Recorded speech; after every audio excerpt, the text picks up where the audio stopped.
सबसे पहला सवाल और सीधा सवाल मैं आपसे जानना चाहता हूं, भारतीय जनता पार्टी आपने ज्वाइन क्यों की? भारतीय जनता पार्टी में आने के पहले क्या मन में था आपके? प्रधानमंत्री को लेकर, अमित शाह को लेकर, जेपी नड्डा को लेकर, बीजेपी के संगठन को लेकर और तृणमूल को लेकर क्या मन में था, जिसके चलते इतना बड़ा निर्णय आपको लेना पड़ा? जिस पार्टी को आपने सालों साल दिए वो पार्टी आपने छोड़ दी। देखिए, पहले तो तृणमूल कांग्रेस मैं ज्वाइन किया था 1999 में। इसलिए ज्वाइन किया था, पिछले जो वाम मोर्चा का सरकार था उसका खिलाफ ममता जी का संघर्ष, ममता जी का साथ साथ अटल बिहारी वाजपेयी जी भारत रत्न, उनका आडवाणी जी का पूरा के पूरा मदद, हम लोग का यही संकल्प था जो एनडीए के सामने रखते हुए हम लोग बंगाल से 2011 में वाम मोर्चा के जो सरकार था उसको उखाड़ फेंके। इसलिए मैं टीएमसी में पार्टिसिपेट किया, लगातार संघर्ष में पार्टिसिपेट किया, योगदान किया। लेकिन इस पार्टी खास करके 2016 के बाद एक कंपनी में कन्वर्ट कर गया। अभी टीएमसी ने पॉलिटिकल पार्टी नहीं है, मेरा ये विचार है, सोच है। ये प्राइवेट लिमिटेड कंपनी बन गया, आंटी एंड हर नेफ्यू। उसका ये 1.5 आदमी को छोड़ के किसी का कोई वैल्यू ये पार्टी में नहीं है। और पिछले कुछ 1 साल से ज़्यादा एक कॉरपोरेट एजेंसी को इधर उतार के पार्टी का जितना भी रैंक एंड फाइल है, जमीन से जुड़ा हुआ लीडर है, दिग्गज लीडर है, उसका इतना अपमान चल रहा है, ह्यूमिलेशन चल रहा है, इसका खिलाफ आवाज़ उठाना चाहिए था। इसलिए मैं आवाज़ उठाया, कंपनी को छोड़ दिया। और भारतीय जनता पार्टी का बारे में बोलने के लिए तो बहुत टाइम लगेगा, इतना टाइम तो इंटरव्यू में नहीं होगा। ये अभी वर्ल्ड का पूरा विश्व में एक नंबर पार्टी है। हम लोग सब भारत माता की सुपुत्र है। भारत माता की और जो पैट्रियटिज्म है, नेशनलिस्ट पैट्रियटिज्म, इसमें यशस्वी प्रधानमंत्री माननीय नरेंद्र मोदी और अमित शाह जी का लीडरशिप में जो गवर्नमेंट जो काम किया है, खास करके 2019 में पार्टी पावर में आने के बाद एक देश एक निशान, ट्रिपल तलाक ख़त्म करने से लेकर पूरा के पूरा देश में जो नागरिकत्व बिल है, जितना भी लॉन्ग पेंडिंग इशू है, not only year, decades to decades चला गया। आसान तरीके से, शांतिपूर्ण ढंग से, लोकतांत्रिक जो गरिमा है उसको सम्मान देते हुए जैसे काम ये लोग किया। हम लोग स्वामी विवेकानंद के धरती का हम लोग भूमिपुत्र है। इसलिए भारतीय जनता पार्टी का साथ जोड़ के बंगाल को इंडिया का मेरा भारत का मेन स्ट्रीम पॉलिटिक्स में जुड़ने के लिए मैं ये पार्टी में ज्वाइन किया। कश्मीर से कन्याकुमारी देश हमारी, ये नारा बंगाल में भी उड़ना चाहिए। डॉक्टर श्यामा प्रसाद मुखर्जी के आत्म बलिदान से हम लोग आज इंडियन का सिटीजनशिप है, नहीं तो हम लोग तो बांग्लादेश में चला गया था। इसलिए मैं ये डिसीजन लिया, काम शुरू कर दिया। मैं आभार प्रकट करता हूँ जेपी नड्डा जी, अमित शाह जी को।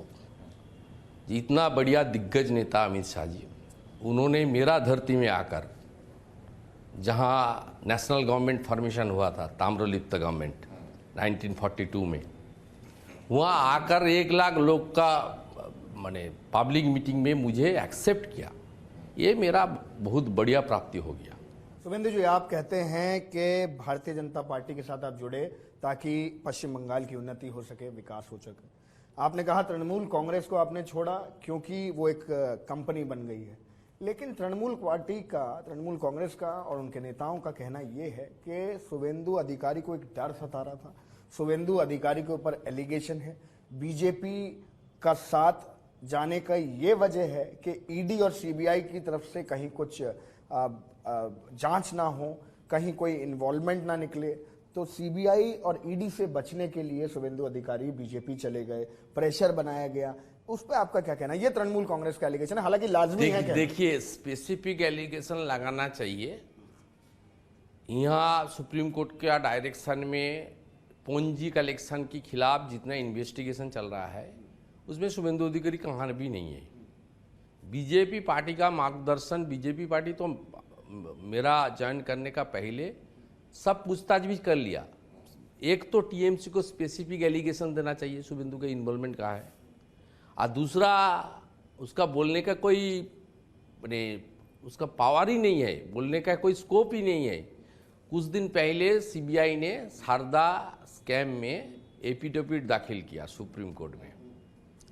उस एफिडेविट में किसने शारदा चिट फंड से रुपया लिया, किसकी पिक्चर परचेज हुआ, चीफ मिनिस्टर रिलीफ फंड में कैसे रुपया आया, तारा बांग्ला से डाइवर्ट हुआ, सब तो सीबीआई, वो तो टीएमसी का मामला नहीं है। जांच एजेंसी को छोड़ दीजिए। आज जितना भी जांच यहाँ चल रहा है ये बीजेपी गवर्नमेंट ने नहीं किया, ये सब सुप्रीम कोर्ट और हाई कोर्ट का डायरेक्शन में चल रहा है, कोर्ट का मॉनिटरिंग में चल रहा है।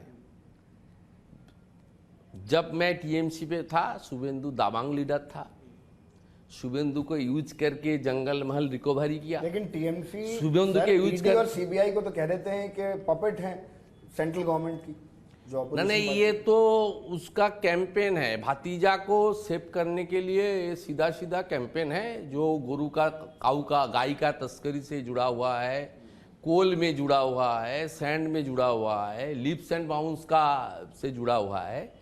देखिए, मैं तो बीजेपी गवर्नमेंट को, सेंट्रल गवर्नमेंट को ये बोल सकता हूँ, ये लोग तो छोड़ के रखा, ये लोग को, भतीजा और कंपनी को तो एक्शन लेना चाहिए। देखिए, एक भी जांच सेंट्रल गवर्नमेंट का स्कोप नहीं है डायरेक्शन देने का, सब सुप्रीम कोर्ट का डायरेक्शन में हो रहा है। आपकी ज्वाइनिंग जब हो रही थी, हम लोग देख रहे थे वहां पर, जब टीएमसी में है तब साफ सुथरा दाबांग शुवेंदु है, शुवेंदु को देकर जंगल महल रिकवरी किया। नंदीग्राम का जो वारदात हुआ, जमीन ममता बनर्जी उसका अपनी दम पर आने हो सकते तो 2001 में वो चीफ मिनिस्टर बन सकते हैं, उसका दम में उन्होंने चीफ मिनिस्टर नहीं बनी, उन्होंने 2011 में बनी। किस लिए?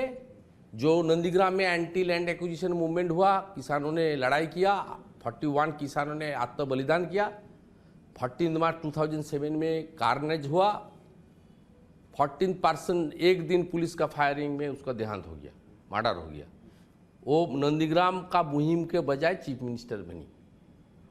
और उस नंदीग्राम मूवमेंट में शुवेंदु का क्या रोल था, नंदीग्राम का आदमी को पूछ लीजिए, मेरा पूछने का जरूरत। शुवेंदु दा, एक सवाल यहाँ पर यह बनता है कि अमित शाह जी जब आपकी ज्वाइनिंग करा रहे थे उस दौरान उन्होंने कहा कि बहुत कम समय बचा है, चुनाव आते आते तृणमूल में सिर्फ दीदी और भतीजा मतलब बचेंगे, बाकी सब लोग तृणमूल छोड़कर चले जाएंगे। तो अभी और कितने लोग आने वाले हैं? सुना है कि आपके भाई भी जो हैं उनको भी परेशान किया जा रहा है, वो भी बीजेपी ज्वाइन करने वाले हैं।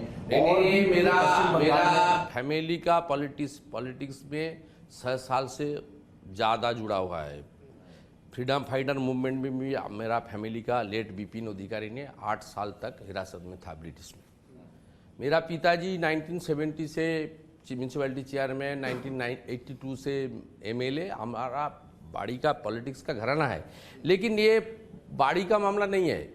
आई am now 50, I am unmarried, dedicated to the people, सुबह से रात तक काम करता हूँ। ये बाड़ी का मेरा रिश्तेदार, वो भाई हो सकता है, बहन हो सकता है, अंकल हो सकता है, वो क्या करेगा उसका मामला है, मेरा मामला नहीं है।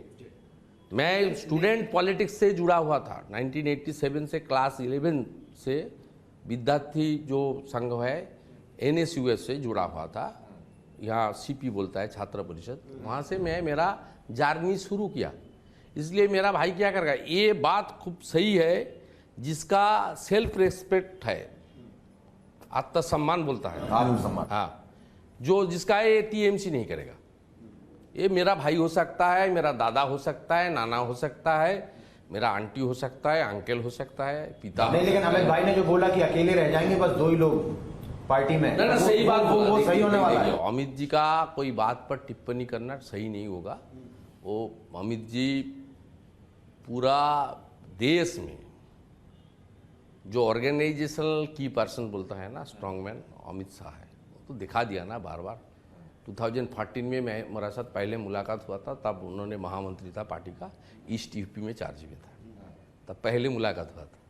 ईस्ट यूपी में धुआंधार कैसे मोदी जी का तस्वीर रखते हुए चेंज लाया, तो आप लोग देख लिया। उसका बाद तो अमित जी पूरा देश में मोदी जी का काम, मोदी जी का नाम लेकर पूरा देश में भारतीय जनता पार्टी का आज पूरा वर्ल्ड वाइड लार्जेस्ट पार्टी बना दिया एज पर मेंबरशिप। इसलिए अमित जी का हर बात को सम्मान करना चाहिए एज ए डिसिप्लिन वर्कर। उसमें टिप्पणी करना नहीं, लेकिन अकेले रह जाएंगे अब आने वाले दिनों में, नहीं, लगता है। वो तो डेली हर रोज बीजेपी का मंडल से लेकर स्टेट यूनिट तक ज्वाइनिंग चल रहा है। जहाँ जहाँ लीडर लोग जा रहा है, मंडल प्रेसिडेंट भी 5 करा रहा है, डिस्ट्रिक्ट प्रेसिडेंट भी 50 करा रहा है, स्टेट प्रेसिडेंट 5000 करा रहा है।